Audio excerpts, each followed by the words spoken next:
बे भारतभूमी या चॅनलमध्ये आपलं स्वागत। मी राजबनकर। छत्रपती संभाजीनगर जिल्ह्यामध्ये बाजार सावंगी येथे रस्त्याचं काम सुरू आहे। कन्नड ते फुलंब्री ह्या महामार्गाचं काम सुरू आहे। रोज हजारो वाहनाची वर्दळ सुरू असते, मात्र रस्त्याचे अतिशय बोगस पद्धतीने काम सुरू आहे। रस्ता सुरू असतानाच रस्त्यावरती खड्डे पडले गेले आहे। डांबर कमी प्रमाणात वापरण्यात आलेला आहे।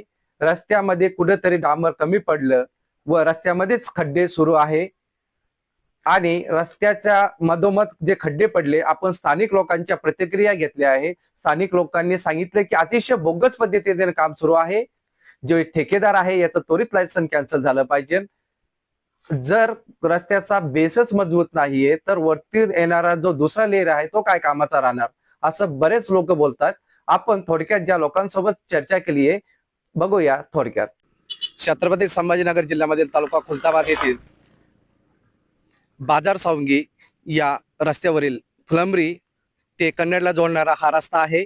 हा मुख्य रस्ता दोन तालुक्याला जोडणारा रस्ता असून येथे रोज हजारो वाहने सुरू असतात, परंतु जे ठेकेदार आहे या मुख्य रस्त्याचे अतिशय बोगस प्रकारे काम सुरू आहे। आपण बघू शकता की काम सुरू असतानाच रस्त्यामध्ये खड्डे पडले। आता इथे डायरेक्ट माती आहे खाली आणि वरतून फक्त खडी टाकल्या गेली आहे।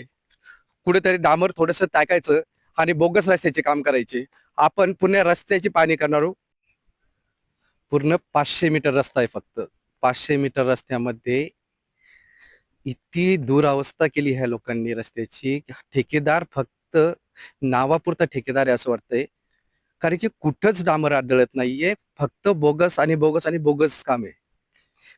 आपण जर बघितलं तर ह्या रस्त्यावरती ही जी खडी आहे, इथून शाळकरी विद्यार्थी शाळेत जातात, पालक त्यांना सोडवायला जातात, मोटरसायकलीवर जातात। ह्या खडीवरून जर घसरून एखाद्या विद्यार्थ्याला काही झालं तर हे ठेकेदार त्या मुलांची नुकसान भरपाई करू देणार का? एकदा गेलेला जो प्राण आहे तो वापस मिळणार आहे का? हे जे ठेकेदार आहे, हे जे शासनाच्या डोळ्यामध्ये धूळ झोकीत आहे, ह्या ठेकेदारावर कठोर कारवाई झाली पाहिजे। किती लुटणार आहे शासनाला? स्थानिक युवक आहे, आपण याच्याकडून जाणून घेऊया की रस्त्याचं काम कसं सुरू आहे। कसं सुरू आहे भैया रस्त्याचं काम? म्हणजे रस्त्याचं काम असं दरवर्षी होतं।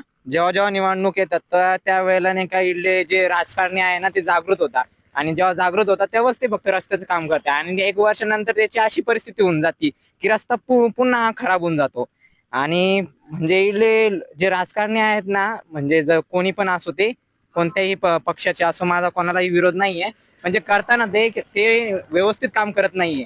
इथला म्हणजे गावकऱ्यांना ह्या दरवर्षीचा प्रश्न आहे की आपण कसं म्हणजे कसं जावं यावा। हा रस्ता बघा तुम्ही, हा रस्ता म्हणजे गाड्या जाण्याच्या लायकीचा नाहीये।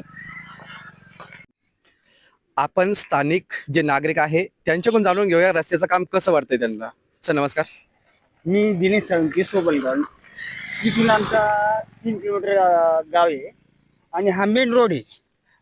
एकंदरीत हा जो 2 दिवसापूर्वी झालेला रस्ता आहे त्याची कंडिशन तुम्ही बघू शकता, आणि शासन दिलेला पैसा कॉन्ट्रॅक्टदार कशा प्रकारे रोड बनवतं हे तुम्हाला साक्षात दिसत आहे। तुम्ही बघू शकता हे कोणत्या क्वालिटीचा रोड बनवला जातो, आणि 2 दिवसात जो रोड फुटू शकतो तो लाईफ टाइम कसं चालू शकेल?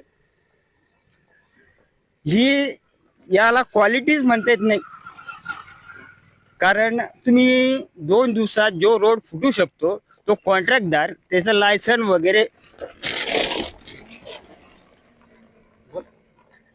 वगैरे सगळं काही रद्द करण्यात यावं। कारण तुम्ही जर पैसे घेऊन असं काम करीत असाल, एकंदरीत सांगायचा विषय म्हणजे जो रोड झालेला आहे तो चांगल्या क्वालिटीचा नाही। स्थानिक नागरिक आहे आपल्यासोबत आणि आपण त्यांच्याकडून जाणून घ्या की रस्त्याचं काम कसं सुरू आहे सध्या। कसं वाटतं? अतिशय बोगस पद्धतीने हा रस्ता चालू आहे। दर 3 महिन्याला याचे खड्डे पडत राहतात आणि अतिशय निकृष्ट दर्जाचं हे काम आहे। तुम्ही अक्षरशः हे पाहू शकता तर खाली याला अजिबात डांबर टाकलेलं नाहीये किंवा कोणत्याही पद्धतीचं याला हे केलं नाही। याच्या मागे नेमकी कोणाची दैवशक्ती आहे आपल्याला काही सांगता येत नाही, पण हे निकृष्ट दर्जाचं हे काम चालू आहे। आणि मला असं तरी वाटतं की याच्या मागे कोणाची तरी दैवी शक्ती आहे, त्यामुळे इतके बोगस काम होत आहे। तर प्रत्येक नागरिकाचं हेच म्हणणं आहे की रस्ता अतिशय निकृष्ट दर्जाचा सुरू आहे। परंतु प्रशासनामधले जे इंजिनियर आहे किंवा जे अधिकारी आहे यांना अजूनही जाग येत नाहीये. तर जोपर्यंत रस्त्याचं काम हे पूर्णतः चांगलं होत नाही तोपर्यंत आपण ह्या बातमीचा आपण पाठलाग करणार. या रस्त्याचा पूर्ण दर्जेदार काम होईपर्यंत आपण पाठलाग करणार आहोत.